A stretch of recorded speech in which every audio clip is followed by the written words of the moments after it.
जी आए ਨੂੰ ਪਿਆਰੇ ਵਿਦਿਆਰਥੀਓ 11ਵੀਂ ਅਤੇ 12ਵੀਂ ਜਮਾਤ ਦੀ ਇੰਗਲਿਸ਼ ਦੀ ਕਿਤਾਬ ਇੰਗਲਿਸ਼ ਗ੍ਰਾਮਰ ਐਂਡ ਕੰਪੋਜੀਸ਼ਨ ਉਸ ਦਾ lesson number 8 change of voice ਉਹਦੀਆਂ ਅਗਲੀਆਂ ਐਕਸਰਸਾਈਜ਼ਸ 8 10 ਐਂਡ 12 ਇਸ ਵੀਡੀਓ ਵਿੱਚ ਕਰਨ ਜਾ ਰਹੇ ਹਾਂ। ਸੋ ਤੁਸੀਂ ਸਾਰੇ ਨੋਟਬੁੱਕ ਅਤੇ ਪੈਨ ਲੈ ਲਓ ਤੇ ਉਹਦੇ ਆਨਸਰਸ ਨੂੰ ਨੋਟ ਡਾਊਨ ਕਰ ਲਓ ਔਰ ਬਾਅਦ ਵਿੱਚੋਂ ਇਹਨਾਂ ਐਕਸਰਸਾਈਜ਼ਸ ਨੂੰ ਆਪਣੇ ਤੌਰ ਤੇ ਕਰਨ ਦਾ ਅਭਿਆਸ ਜ਼ਰੂਰ ਕਰੋ। ਸੋ ਆਓ ਸ਼ੁਰੂ ਕਰੀਏ। ਸੋ change the voice He is telling them an interesting story। ਹੁਣ ਬੱਚੋ ਇੱਥੇ ਦੋ ਆਬਜੈਕਟ ਹੈਗੇ ਨੇ, ਇੱਕ them ਤੇ ਫਿਰ an interesting story। ਸੋ ਅਸੀਂ ਇਹਦਾ ਪੈਸਿਵ ਵੌਇਸ ਜਿਹੜਾ ਚੇਂਜ ਕਰਨਾ ਹੈ ਉਹ ਦੋ ਤਰੀਕੇ ਨਾਲ ਕਰ ਸਕਦੇ ਹਾਂ। ਪਹਿਲੇ ਇਹਨੂੰ ਲਵਾਂਗੇ an interesting story, ਜਿੱਥੇ telling ਹੈ ing ਆ ਗਿਆ ਤਾਂ ਪਹਿਲੇ ਆਏਗਾ is being told। ਇਹ ਤਾਂ ਯਾਦ ਰੱਖਣਾ, tell ਦਾ ਬਣ ਜਾਏ told ਤੇ ing ਕਰਕੇ ਬਣ ਜਾਏ being told। An interesting story is being told ਤੇ them ਹੈਗਾ ਨਾ to them ਤੇ ਕਿਹਦੇ ਦੁਆਰਾ he ਤੇ he ਦਾ ਬਣ ਜਾਏਗਾ him by him। ਇੱਕ ਤਰੀਕਾ ਤੇ ਹੈਗਾ ਤੇ ਦੂਜੀ ਗੱਲ ਇੱਥੋਂ ਦੀ ਸ਼ੁਰੂ ਕਰ ਸਕਦੇ ਹਾਂ they them ਦਾ ਬਣ ਜਾਏਗਾ they are being told। ਇਹ ਦੇਖੋ an interesting story ਇੱਕ ਵਚਨ ਹੈਗਾ, ਇੱਥੇ ਆ ਗਿਆ is ਤੇ they ਬਹੁਵਚਨ ਹੈਗਾ, ਇੱਥੇ ਆਏਗਾ are। So they are being told an interesting story by him। So ਇਹਨੂੰ ਬੱਚੇ ਬੜੇ ਧਿਆਨ ਨਾਲ ਦੇਖ ਲਓ, ਇਹ ਦੋ ਆਬਜੈਕਟ ਹੈਗੇ ਨੇ, he is telling them, ਇੱਕ ਤੇ ਗੱਲ ਬਣ ਗਈ ਇੱਥੇ them what an interesting story। ਸੋ ਇੱਕ ਸਬਜੈਕਟ ਹੈ, ਇੱਕ ਆਬਜੈਕਟ ਹੈ ਹੈਗਾ ਤੇ ਇੱਕ ਆਬਜੈਕਟ ਹੈ ਹੈਗਾ। ਸੋ ਅਸੀਂ ਇਧਰੋਂ ਦੀ ਵੀ ਸਟਾਰਟ ਕਰ ਸਕਦੇ ਹਾਂ ਤੇ ਇਧਰੋਂ ਦੀ ਵੀ ਸਟਾਰਟ ਕਰ ਸਕਦੇ ਹਾਂ। ਠੀਕ ਹੈ ਜੀ। ਇਹ ਦੇਖੋ ਇੱਧਰ ਵੀ ਇਸ ਤਰ੍ਹਾਂ ਹੀ ਹੈ, who has taught him Punjabi, ਉਹਨੂੰ ਪੰਜਾਬੀ ਕਿਹਨੇ ਪੜ੍ਹਾਈ ਹੈ। ਹੁਣ ਜਿੱਥੇ has taught ਹੈਗਾ ਤੇ ਬਣ ਜਾਏਗਾ has been taught ਤੇ ਜਿੱਥੇ who ਹੈਗਾ by whom ਤੇ ਆਏਗਾ ਹੀ ਆਏਗਾ। ਸੋ by whom ਤੋਂ ਤੇ ਸਟਾਰਟ ਹੀ ਹੋਏਗਾ। ਫਿਰ ਅਗਲਾ ਅਸੀਂ ਪੰਜਾਬੀ ਤੋਂ ਸਟਾਰਟ ਕਰ ਸਕਦੇ ਹਾਂ ਤੇ ਫਿਰ him ਦਾ he ਤੋਂ ਕਰ ਸਕਦੇ ਹਾਂ। ਦੇਖੋ by whom has Punjabi been taught to him, Punjabi ਤੋਂ ਸਟਾਰਟ ਕਰਕੇ, ਕਿਉਂਕਿ ਸਵਾਲ ਹੈਗਾ ਇਸ ਕਰਕੇ who the by whom starting ਲਿਖਣਾ ਹੈ ਤੇ ਸਵਾਲ ਕਰਕੇ has ਪਹਿਲੇ ਆਏਗਾ। by whom has Punjabi taught ਦਾ ਬਣ ਗਿਆ, has taught ਦਾ ਬਣ ਗਿਆ been taught to him। ਤੇ ਜਾਂ ਫਿਰ ਅਸੀਂ ਕੀ ਕਰ ਸਕਦੇ ਹਾਂ, ਇਹਨੂੰ he ਲੈ ਲਾਂਗੇ, ਇੱਥੋਂ ਸ਼ੁਰੂ ਕਰਾਂਗੇ by whom has he ਦਾ ਬਣ ਗਿਆ he been taught ਪੰਜਾਬੀ। ਇਹ ਬੱਚੋ ਦੋਨਾਂ ਜਿਹੜੇ ਇਸ ਐਕਸਰਸਾਈਜ਼ ਵਿੱਚ 5 ਐਗਜ਼ਾਮਪਲ ਨੇ ਮੇਰਾ ਖਿਆਲ, ਤੇ 5 ਐਗਜ਼ਾਮਪਲਾਂ ਨੂੰ ਅਸੀਂ ਦੋ ਤਰੀਕਿਆਂ ਨਾਲ ਕੀਤਾ ਹੈ ਤੇ ਇਹਨਾਂ ਨੂੰ ਬੜੀ ਚੰਗੀ ਤਰ੍ਹਾਂ ਤੁਸੀਂ ਇਹਨਾਂ ਦਾ ਅਭਿਆਸ ਕਰਨਾ ਹੈ। ਸੋ ਦੋਨੋਂ ਆਨਸਰ ਠੀਕ ਨੇ, ਇਹ ਵੀ ਠੀਕ ਹੈ, ਇਹ ਵੀ ਠੀਕ ਹੈ, ਇਹ ਵੀ ਠੀਕ ਹੈ, ਇਹ ਵੀ ਠੀਕ ਹੈ। ਇਸ ਤਰ੍ਹਾਂ ਹੀ ਅੱਗੇ ਵੇ they sent us a message। sent past tense ਹੈਗਾ, ਸੋ ਬਣ ਜਾਏਗਾ was sent, ਕਿਉਂਕਿ ਮੈਸੇਜ ਜਿਹੜਾ ਹੈਗਾ ਉਹ ਇੱਕ ਵਚਨ ਹੈਗਾ was sent। ਸੋ ਇਧਰੋਂ ਸ਼ੁਰੂ ਕਰ ਸਕਦੇ ਹਾਂ a message was sent ਦਾ ਬਣ ਗਿਆ was sent to us by they ਦਾ ਬਣ ਗਿਆ them। ਤੇ ਜਾਂ ਫਿਰ ਇੱਥੋਂ ਸ਼ੁਰੂ ਕਰ ਸਕਦੇ ਹਾਂ we we ਦੇ ਨਾਲ ਤੇ were ਆਏਗਾ, I ਦੇ ਨਾਲ was ਆਏਗਾ, ਕਿਉਂਕਿ ਅਸ ਹੈਗਾ ਤੇ ਇਸ ਕਰਕੇ we ਆਏਗਾ। we were sent a message by them। ਠੀਕ ਹੈ, ਅੱਗੇ ਚਲੀਏ। I promised her an award, ਇਹ ਵੀ ਇਸ ਤਰ੍ਹਾਂ ਹੀ ਹੈ। ਸੋ promised ਹੈ ਤੇ ਬਣ ਜਾਏਗਾ was promised।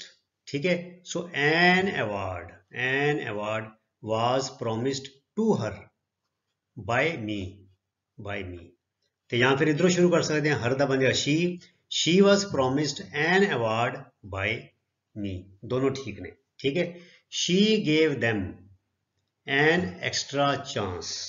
ਸੋ ਇਧਰੋਂ ਸ਼ੁਰੂ ਕਰੀਏ an extra chance was given, gave ਦਾ ਬਣ ਜਾਏਗਾ given, was given to them, them ਹੈਗਾ ਨਾ to them by she ਦਾ ਬਣ ਗਿਆ her। ਤੇ ਜਾਂ ਫਿਰ ਇੱਥੋਂ ਚੱਕੋ them ਦਾ ਬਣ ਗਿਆ they were given an extra chance by her।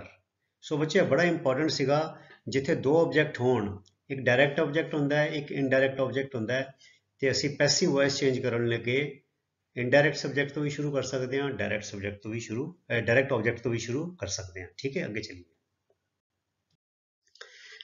Mothers bring up their wards ਹੁੰਦਾ ਬੱਚਿਓ ਉਹ ਬੱਚੇ ਜਾਂ ਮਤਲਬ ਪਰਸਨ ਜੋ ਕਿਸੇ ਦੀ ਦੇਖ ਰੇਖ ਵਿੱਚ ਹੋਣ, ਮਤਲਬ ਕਿ ਮਦਰਸ ਦਾ ਮਤਲਬ ਕਿ ਇੱਥੇ ਹੈਗਾ ਵੀ ਉਹ ਵਾਰਡਸ ਦਾ ਮਤਲਬ ਹੈਗਾ ਵੀ ਉਹਦੀ ਕੁੜੀ ਵੀ ਹੋ ਸਕਦੀ ਹੈ, ਉਹਦਾ ਮੁੰਡਾ ਵੀ ਹੋ ਸਕਦਾ ਹੈ, ਜੋ ਸਕੂਲ ਪੜ੍ਹਦਾ ਹੈ ਜਾਂ ਕਿਤੇ ਮਤਲਬ ਕਿ ਛੋਟਾ ਹੈਗਾ ਤੇ ਉਹਦੀ ਦੇਖ ਰੇਖ 'ਚ ਹੈਗਾ। सो ब्रिंग अप होंदा है पालना पोषण करनी। So mothers bring up their wards, अर्थात मातावां अपने बच्चों नूं पालदियां हन। सो इहदा बन जाएगा wards are brought up by mothers, या brought up by their mothers भी लिख सकते हैं या कल्ला मदर्स लिख सकते हैं। Wards are brought up by mothers, ठीक है। आगे चलिए, children were laughing at the joker.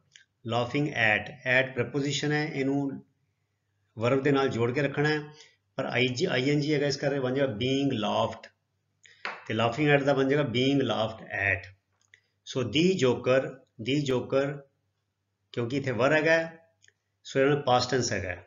So the joker singular है, इस करके वाज आ जाएगा। The joker was being laughed at by children. Students should listen to their teachers. हुण लिसन ते टू की है प्रैपोजिशन है, सो लिसन टू कट्ठा रहेगा। सो शुड लिसन टू का बन जाएगा, मैं तुहानूं दस्सिया जिथे ऑक्सीलरी होवे will, shall, would, should, can, could, may, might, ought, must, जिथे आवे उत्थे भी बी लग जाता है। सो शुड लिसन टू का बन जाएगा should be listen to. So teachers should be listen to by students. Their लिखन की लोड़ नहीं हैगी, वो अंडरस्टूड है, ठीक है। Teachers should be listen to by their students लिख दो या बाय स्टूडेंट्स लिख दो, अर्थ ठीक है, कोई फर्क नहीं पेगा। दी कॉन्जरर होंदा मैजिशियन, जादूगर। प्लेड अपॉन देयर वीकनेसिस, अर्थात जिहड़ा जादूगर सी उन्हें उन्हां दियां कमजोरियां दा लाहा लिया, फायदा उठाया, प्लेड अपॉन, ठीक है। So their weaknesses were played upon by the conjurer, ठीक है। They looked for the enemy, look for preposition नाल ही जोड़ के रखना है। The enemy was looked for by, they दा बन गया them। अगे चलिए, स्टैंड अप एट वंस। हुण है इंपैरेटिव सेंटेंसेस। इंपैरेटिव सेंटेंस किहड़े हुंदे ने बच्चों, जे च रिक्वेस्ट की जाए, बेनती की जाए, कोई सलाह दी जाए, एडवाइस दी जाए, कोई हिदायत दी जाए, इंस्ट्रक्शन दी जाए, या कोई हुक्म दिता जाए, ऑर्डर किया जाए, उन्होंने कहते हैं इंपैरेटिव सेंटेंसिस, अर्थात जिहदे विच कोई बेनती है, कोई सलाह है, कोई हुक्म है या कोई हिदायत है, ठीक है। If there is an order, an advice, request और एन इंस्ट्रक्शन, ठीक है। So stand up at once, एक कदम मतलब खड़े हो जाओ, एक कदम है कि हुक्म है। So you are ordered to stand up at once, अर्थात तुहानूं एक कदम खड़े होने लई हुक्म किया जाता है। लव योर फ्रेंड्स, अपने दोस्तों नूं प्यार करो। हुण बच्चों इहनूं तीन ढंग नाल लिख सकते हैं, एक तो सलाह भी हैगी है, कोई उपदेश है ना। सो पहले तो असीं इदां लिखांगे, let your friends be loved. Your friends love verb हैगी है, योर फ्रेंड्स की है ऑब्जेक्ट है। सो हुण अंडरस्टूड है, you should love your friends, I should love my friends, या वन शुड, मतलब इतने यू है तो यूअर है तो आएगा you should love your friends. मतलब यदा पूरा सबजैक्ट जोड़ा है, हिडन सबजैक्ट जोड़ा है, वो ऑटोमैटिकली अंडरस्टूड है कि इतने सबजैक्ट है यू। सो अंडरस्टूड है, सो यू सबजैक्ट है, लव वर्ब हैगी है, यूअर फ्रेंड्स की है ऑब्जेक्ट है। So let your friends be loved, एक तरीका तो है। तो दूजा लिख सकते हैं, your friends should be loved, इदा भी लिख सकते हैं, इदा भी लिख सकते हैं, क्योंकि यह एक सलाह हैगी है, एक उपदेश है, एक चंगी सलाह हैगी, तो असीं कह सकते हैं you are advised to love your friends, तुहानूं अपने मित्रां नाल प्यार करने की सलाह दी जाती है। ऑलवेज स्पीक दी ट्रुथ, हमेशा सच बोलो, इनू भी इसी तरह लिख सकते हैं, let the truth always be spoken, ठीक है। यहाँ से लिख सकते हैं the truth should always be spoken, क्योंकि स्पीक है, स्पोकन जी है थर्ड फॉर्म हैगी है। या यू आर एडवाइज्ड, तुहानूं सलाह दी जाती है, to always speak the truth, इदा भी लिख सकते हैं।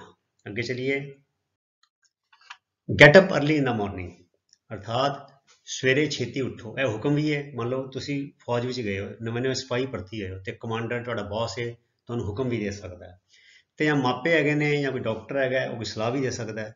सो मैं इत्थे एक ही उदाहरण लिया, तुसी इदा भी लिख सकते हो, you are order to get up early in the morning, तुहानूं सवेरे छेती उठण का हुक्म दिता जाता है। तो यहाँ असीं भी कह सकते you are advised to get up early in the morning. अर्थात यह निर्भर करता है कि कौन कह रहा है। अगर कोई डॉक्टर कह रहा है या कोई दोस्त एक दोस्त ਨੂੰ कह रहा है या कोई एक रिश्तेदार दूजे रिश्तेदार ਨੂੰ कह रहा है, फिर ਅਸੀਂ ऑर्डर नहीं कहांगे, फिर कहांगे एडवाइज्ड, सलाह दी जाती है। तो जे ਤੁਸੀਂ ਕਿਤੇ फौज ਵਿੱਚ ਹੈਗੇ ਹੋ, पुलिस ਵਿੱਚ ਹੈਗੇ ਹੋ, ਤੇ ਤੁਹਾਡਾ ਬੌਸ ਤੁਹਾਨੂੰ ਹੁਕਮ ਦਿੰਦਾ ਵੀ ਹਾਂ ਵੀ you are ordered to get up early in the morning, ਤੁਹਾਨੂੰ ਸਵੇਰੇ ਛੇਤੀ ਉੱਠਣ ਦਾ ਹੁਕਮ ਕੀਤਾ ਜਾਂਦਾ ਹੈ। ਸੋ ਅਸੀਂ ਯੂ ਆਰ ਆਰਡਰਡ ਵੀ ਲਿਖ ਸਕਦੇ ਹਾਂ ਤੇ ਯੂ ਆਰ ਐਡਵਾਈਜ਼ਡ ਵੀ ਲਿਖ ਸਕਦੇ ਹਾਂ। ਸਿਟ ਡਾਊਨ, ਬਹਿ ਜਾਓ, ਇਹ ਹੁਕਮ ਹੈ। So you are ordered to sit down. Post this letter, ਇਹ ਜਿੱਦਾਂ ਲਵ ਯੂਅਰ ਫਰੈਂਡ ਸੀਗਾ, ਇਹ ਪੋਸਟ ਦਿਸ ਲੈਟਰ। ਸੋ ਇਹਨੂੰ ਇੱਦਾਂ ਲਿਖ ਸਕਦੇ ਹਾਂ, let this letter be post, let this letter be posted. Post का बन गया पोस्टेड। या फिर this letter should be posted. तो इनू होर भी कहा जाता, हिदायत दी जाती, क्योंकि हिदायत हैगी है you are instructed to post this letter. मैं तीजा नहीं लिखिया, जिदा पहले से you are advised, you are ordered. So इतने तीजा भी तुसी ऐड कर सकते हो अपने वालों, क्योंकि मैं कुछ होमवर्क तुहाडे लिए भी छड्ड दिता है कि you are instructed to post this letter, तुसी इदा भी लिख सकते हो। फिर काइंडली डू इट, क्योंकि काइंडली आ गया, ਇਹਦਾ मतलब ਕੀ ਹੈਗਾ ਵੀ ਕਿਰਪਾ ਕਰਕੇ ਇਹਨੂੰ ਕਰ ਦਿਓ, ਅਰਥਾਤ ਬੇਨਤੀ ਹੈ। ਸੋ ਅਸੀਂ ਕਹਾਂਗੇ you are requested to do it, ਤੁਹਾਨੂੰ ਇਹ ਕਰਨ ਲਈ ਬੇਨਤੀ ਕੀਤੀ ਜਾਂਦੀ ਹੈ। ਤੇ ਜਾਂ ਫਿਰ ਇਹ ਵੀ ਕਹਿ ਸਕਦੇ ਹਾਂ let it kindly be done, ਕਿਰਪਾ ਕਰਕੇ ਇਹਨੂੰ ਕਰ ਦਿੱਤਾ ਜਾਵੇ, let it kindly be done. ਜਾਂ ਫਿਰ it should kindly be done, ਇਹਨੂੰ ਕਿਰਪਾ ਕਰਕੇ ਕਰ ਦਿੱਤਾ ਜਾਣਾ ਚਾਹੀਦਾ ਹੈ। ਸੋ ਇਹਨੂੰ ਵੀ ਅਸੀਂ ਇਸ ਤਰ੍ਹਾਂ ਤਿੰਨ ਢੰਗ ਨਾਲ ਲਿਖ ਸਕਦੇ ਹਾਂ। ਅੱਗੇ ਚਲੀਏ। ਨੈਵਰ ਹਾਰਮ ਐਨੀਬੋਡੀ, ਅਰਥਾਤ ਕਦੀ ਕਿਸੇ ਦਾ ਬੁਰਾ ਨਾ ਤੱਕੋ, ਕਿਸੇ ਦਾ ਨੁਕਸਾਨ ਨਾ ਕਰੋ। ਹੁਣ ਇਹ ਸਲਾਹ ਹੈਗੀ ਇੱਕ ਕਿਸਮ ਦੀ, ਠੀਕ ਹੈ।